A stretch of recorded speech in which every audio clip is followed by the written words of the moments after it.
Greetings, film fanatics. Filmholmes here, and welcome to another rendition of Too Many Movies.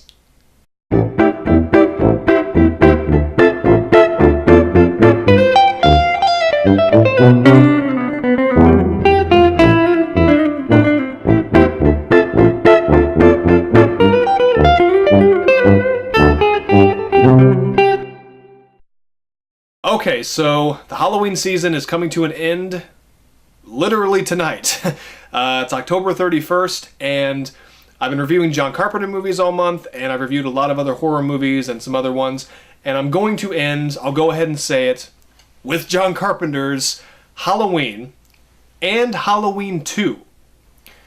Now, originally, I was going to review this in one video. I was going to end Halloween with my reviews of Halloween and Halloween 2. The John Carpenter ones, not the Rob Zombie ones. I'll go ahead and say it. Maybe I'll review those one day, but I do not like those movies. Should never have existed.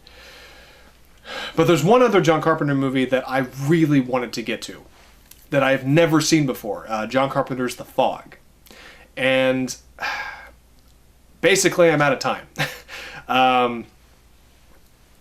With these two videos that I'm doing, I'm going to review Halloween, and I'll review Halloween 2, and that'll be it for October.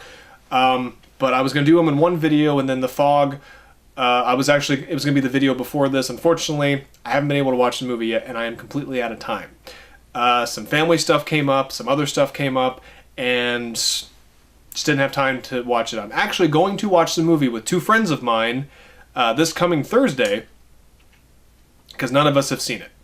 And I was going to cheat, and I was going to try to rush it and watch it, but it's just not going to happen. If I'm going to get a lot of these videos out today for Halloween, I got to start working on them right now. So I probably didn't need to explain all that, but that's just the way life is, and it got away from me. So there is one John Carpenter movie I did not get to in October, and I apologize for that, The Fog, but it will be the very first movie I get to in November is The Fog. So I promise that review will be coming up, so I will have every John Carpenter movie reviewed, at least all the ones that I have, minus Escape from LA. I'll do that someday. All the good John Carpenter movies, in a way. But in this one, I'm going to review, because it is Halloween and Halloween 2. But I'm going to split them up into two separate videos. So, let's talk about the classic John Carpenter's Halloween. Let's get to it.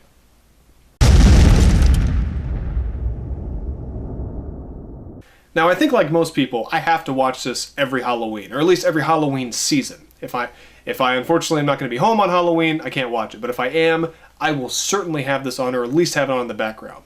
And to this day, this movie gives me the creeps. As a kid, this movie freaked me out. It freaked me out. It really did. Oh man, it still creeps me out. Michael Myers to this day just gives me the creeps. But let me go over the story. There's a young boy, Michael Myers, who murders his sister. Not spoilers, happens at the very beginning. Due to some very cool and innovative camera work, it shows Michael killing his sister from his point of view. But he's sent to a mental institution. He stays there for like 20 years or whatever. He's taken care of by Dr. Loomis. And he escapes finally, and he goes back to his hometown and starts killing babysitters, or killing people. There's a young woman, played by Jamie Lee Curtis in kind of her breakout role, who ends up being kind of a match for Michael Myers.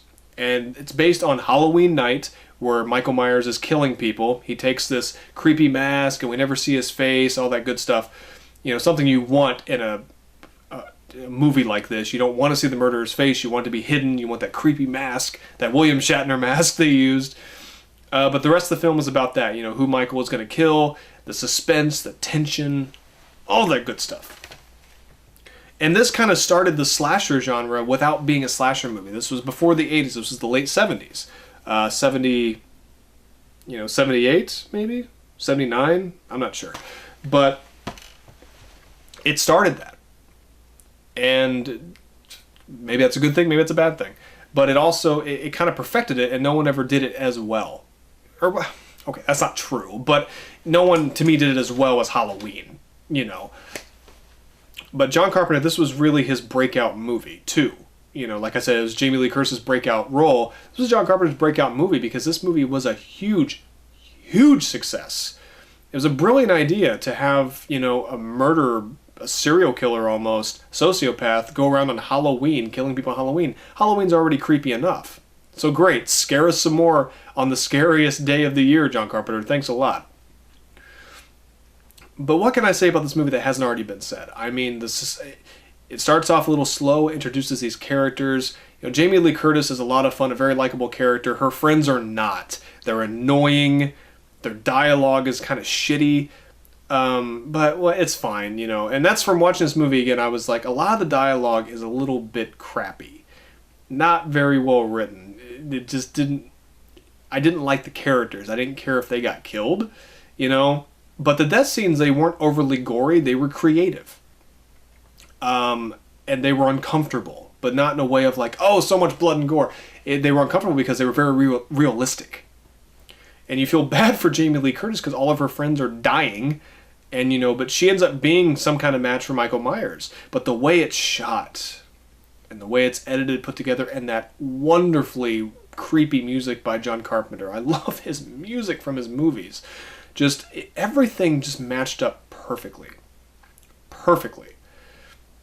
You know, Michael Myers is creepy the way he walks, the way he stalks, you know, there's not really any jump scares or anything. It's just you use these wonderful, you know, shots of Michael Myers in the background and then he's gone, or he sits up and all that stuff. And you even see Michael Myers' face for a second. That was big. I used to pause that as a kid. Like, what does he look like? He looks like a guy. Okay. But, you know, and Dr. Loomis, the guy who plays Dr. Loomis, oh God, really? I can't remember his name. Really? Donald Pleasence. One of my favorite actors. I love Donald Pleasence, and no one else could have played Dr. Loomis the way he did. His little fits of dialogue, little tangents he goes on about Michael Myers, it sets up who Michael Myers is, or was, and how he's really the only one who believes that, you know, this boy is capable of causing some damage. You know, he sees the evil, and he's seen it in him since he was a boy. And no one will believe him until it's unfortunately too late.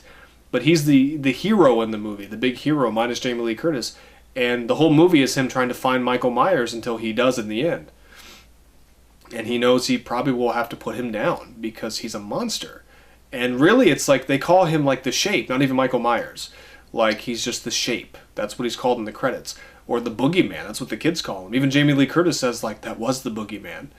And Donald Pleasence goes, as a matter of fact, it was, you know. And the ending is one of the best endings ever in any movie because it's just that little bit of creepy and it makes you nervous and you want more, but you also don't because you've been taken on this horror ride and you don't know if you can handle anymore.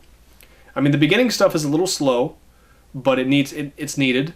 You know, the movie couldn't have really lost or gained anything. It's put together very well. Some of the acting is not good from, I hate to say it, but some of the women actors, Jamie Lee Curtis's friends, but she's great in it. Donald Pleasence is great. Michael Myers is great. It didn't require any acting, but, you know, the people they used to play Michael Myers, you know, played him very robotic and scary. And just the way it's shot, it feels like Halloween. You know, whenever I watch it, it feels like Halloween. Even if it's not Halloween and I watch it, it feels like the holiday. And to see kids running around and Michael Myers also kind of stalking, it's creepy. And that's what the movie is. It still gives me the creeps. And it makes me look over my shoulder if I'm watching it alone. You know, because you got to watch it in the dark. It started the slasher genre without being a slasher movie. But it gets credit for that, and it should. One of the most successful horror movies of all time. And one of the scariest to this day. But you gotta watch Halloween on Halloween, or at least during this Halloween season. If you've never seen it, please do, because it's one of John Carpenter's best, and it doesn't matter how not scared you get, it will give you the creeps just a little bit. It's memorable as hell. But I know a lot of you are going to say, oh, 5 out of 5. I actually, after rewatching it, I give it a 4.5 out of 5. Because rewatching it now that I've kind of become a film snob, it's not as perfect as I remembered. Mainly just because of the script. Some of the dialogue is just, it's too embarrassing to miss. And that's really my main complaint. That's what keeps it from a 5 out of 5 for me. And I'm possibly nitpicking, but it is a huge distraction. Especially in the first half of the movie. It takes you out of it quite a bit because of that. But regardless, it's still a classic movie. It's one of John Carpenter's most memorable, probably his most memorable score. So many people have that ringtone. You know, the Halloween ringtone. Dun dun dun dun dun dun dun dun dun dun. That's iconic. That's memorable. That's a film score that people remember, like Star Wars or Indiana Jones or Back to the Future. People remember Halloween. That's pretty cool, especially for an independent movie to do something like that. So thank you, John Carpenter, very much. But that was my review of Halloween. Like I said, 4.5 out of 5.